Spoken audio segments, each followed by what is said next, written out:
Ba chụp điệp xua ba nên ở cái này cho miền được một muối đầm bay trong một hàng cứ được một count một count cứ pra sầm rạp rọp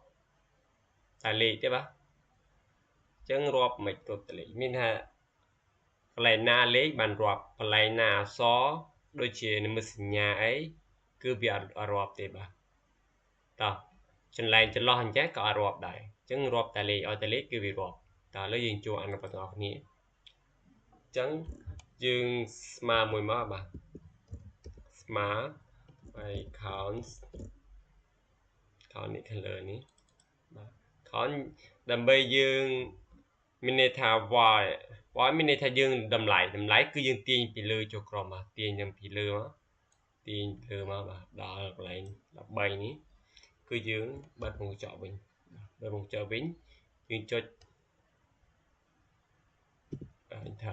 អញ្ចឹងវាចេញឲ្យយើងហើយបាទនេះវាចេញយើងចេញ5ចឹងមានន័យថាលេខទាំងអស់គឺមានចំនួន5លេខអញ្ចឹងសាររាប់បងប្អូន1បាទ1 2 3 4 5បាទអញ្ចឹងវារាប់វានេះ5អញ្ចឹងមានន័យថាលេខនៅក្នុងទាំងអស់នេះគឺមាន5លេខបាទ5លេខ5នៅក្នុងប្រអប់មួយនេះបាទហ្នឹងហើយបាទមានតែប៉ុណ្្នឹងបាទសូមអរគុណជួបគ្នានៅវីដេអូក្រោយបាទ